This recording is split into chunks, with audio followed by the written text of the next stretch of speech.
Anyone that's serving or anyone that's thinking about serving, don't do it.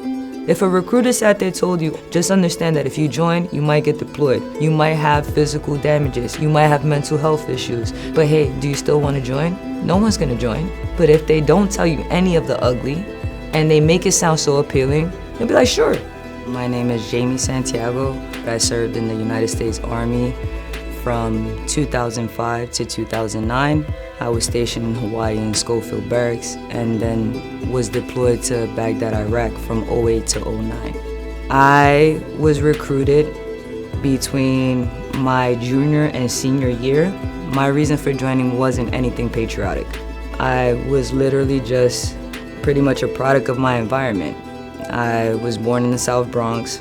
I was born to a single mother. My dad was in jail, unfortunately.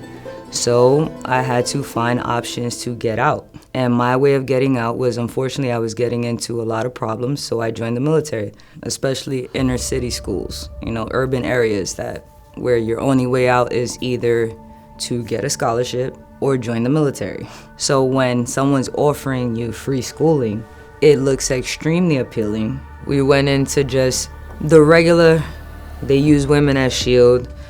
Women can be pregnant, you have to treat them very aggressively because they can hide bombs underneath their stomachs. It's a terrorist state, be careful, and they want to kill Americans. That is what you're told. They didn't tell you about the history or? None of the history. You don't get a history lesson before going. And honestly, it's easier to control a dumb soldier than a smart soldier. So the less informed you are, the less questions you ask. I was a geospatial engineer, pretty much providing roads and different areas that they'd be able to take in case of, let's say, a convoy being hit by a sniper. So I dealt with infantry and I dealt with the FBI and things like that, and that was my job. I was with military personnel that were Iraqi soldiers, and I was able to go to their homes, I was able to interact, eat their food and stuff like that, and kind of more or less get an insight outside of a military base. They are amazing people, very loving, very welcoming. The wife cooked a meal and a half for all of us. And I got to meet the children and things like that, and I'm just watching and I'm like, they're literally living right here, and a few blocks is down, the US is creating raids.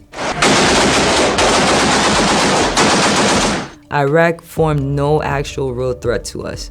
Because you're raised or because you're born in a different place does not mean that you're subjected or should be subjected to anything less than being a human.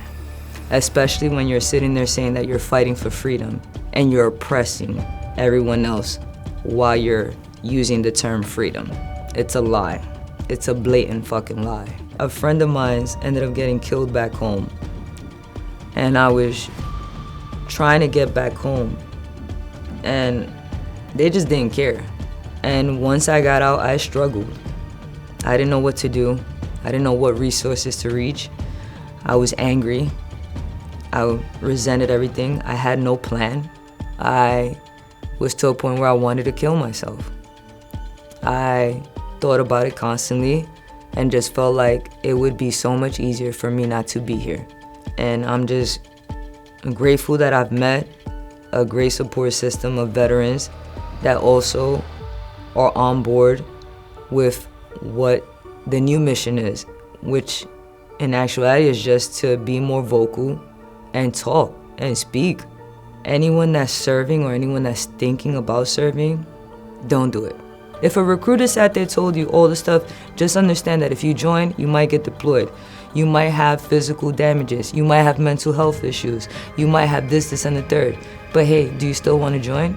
No one's gonna join. But if they don't tell you any of the ugly and they make it sound so appealing, you'll be like, sure. They don't care about you. How many veterans are homeless right now? How many veterans have mental health issues? Every 11 minutes, a veteran kills himself. You're just a number. No one cares. They can do a military funeral for you. The commanders might show up. They won't remember you by the next one.